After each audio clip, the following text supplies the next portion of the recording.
तोताद्री में कन्याकुमारी की राम से भेंट।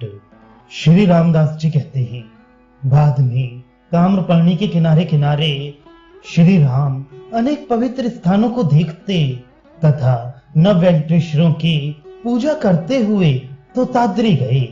पश्चात सिंधु तीर निवासिनी कन्याकुमारी के दर्शन किए, जो कि हाथ में माला लिए उन्हीं की राह देख रही थी। राम जी ने उससे कहा, हे सुव्रते, वर मांगो। तब उसने राम को नमस्कार करके कहा, हे राघव, मैं बहुत दिनों से व्रत धारण करके आपकी प्रतीक्षा में यहाँ खड़ी हूँ। मैं एक मुनि कन्या हूँ। मेरे पिता ने मुझे सुरेंद्र को देना निश्चित किया और उनको विवाह के लिए बुलाया भी था, जो कि अब भी यहाँ से 1 योजन की दूरी पर विद्यमान है।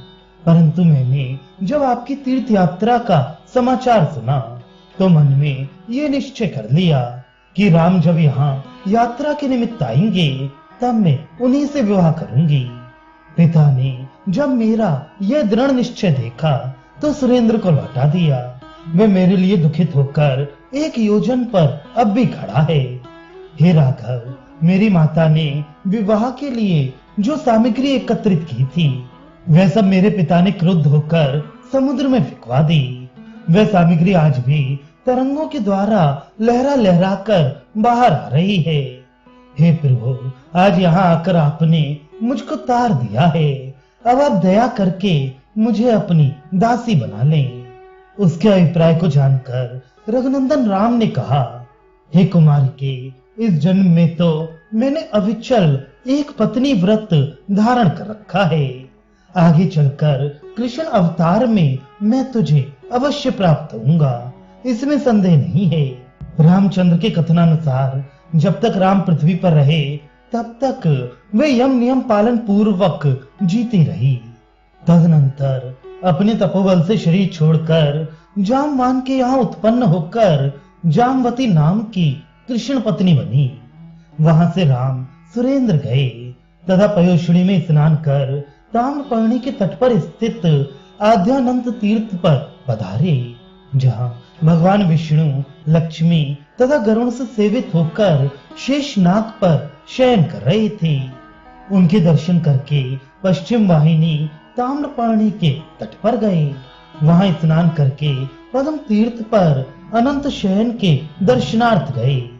सीता सहित भगवान ने शंख तीर्थ जाकर मत्स्य नदी में स्नान किया और बाद में वहां से विमान पर सवार होकर धर्मवरम नाम के सरोवर पर गए। वहां स्नान करके पश्चिम समुद्र तट पर विराजमान जनार्दन के दर्शन किए। अमावस्या तथा पूर्णिमा को गंगा तथा समुद्र के संगम पर स्नान करके उन्होंने जनार्दन भगवान की पूजा की। उसके आगे स्त्री राज्य देखकर श्री राम लोगों को शिक्षा देने के निमित्त आगे नहीं बढ़े। वहां से लौटकर राम ने घृतमाला, कृतमाला तथा सिंधु नद में स्नान किया।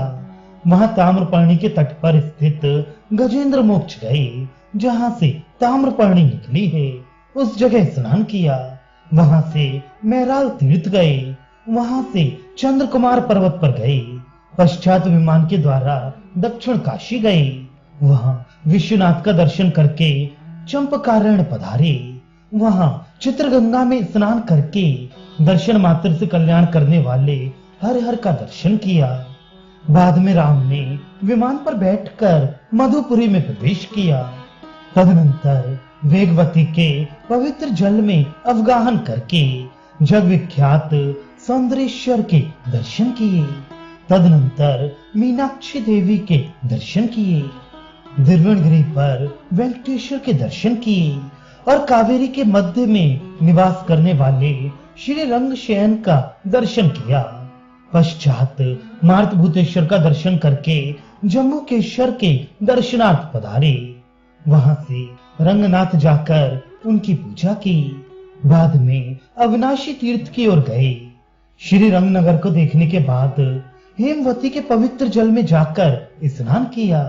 पश्चात शालिग्राम को नमस्कार करके रामनाथपुर पधारे। वहां कुमार धामरा में अवगाहन करने के अनंतर सुब्रह्मण्य देवी की प्रीतपूर्वक पूजा की।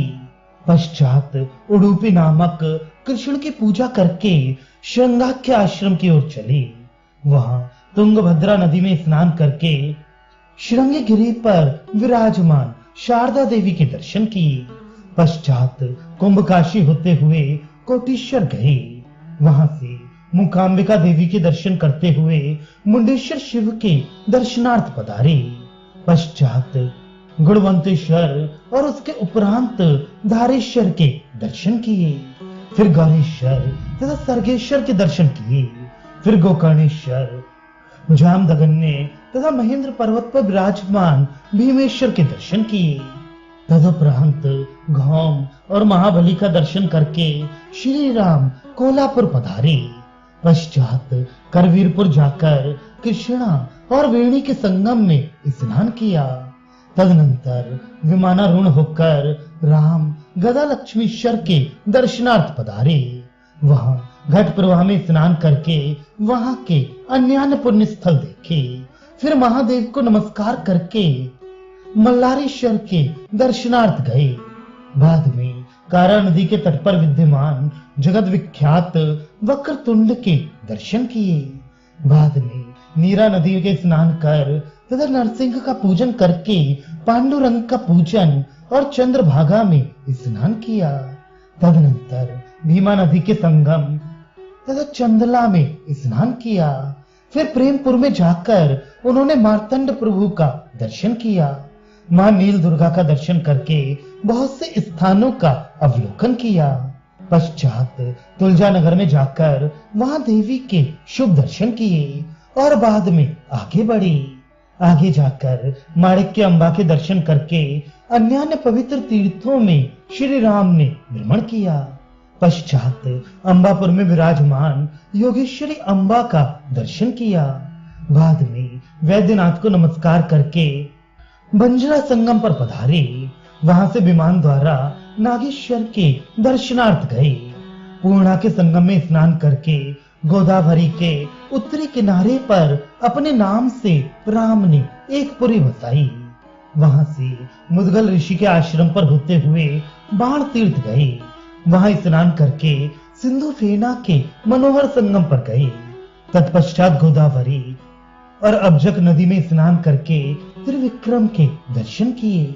वहां पर भी गोदावरी के तट पर अपने नाम की पुरी बसाई। फिर अंबिका तथा चंडिका की पूजा की। पश्चात आत्म तीर्थ में जाकर स्नान किया। बाद में विज्ञानेश्वर का दर्शन करके वड़वा संगम पर स्नान किया। फिर प्रतिष्ठानपुर को देखकर वृद्धेल संगम में स्नान किया।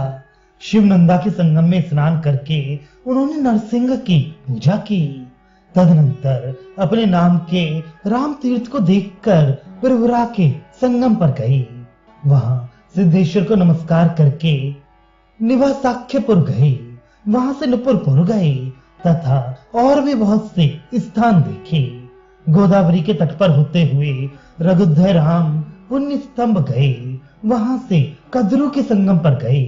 वहां से आगे विंता के संगम पर गए। वहां से जन स्थान और वहां से त्र्यंबकेश्वर गए।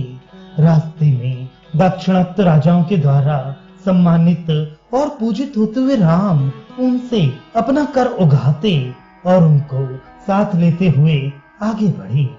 इस प्रकार त्र्यंबका विधि की हुई राम की दक्षिण भारत की तीर्थ यात्रा मैंने तुमको कह सुनाई।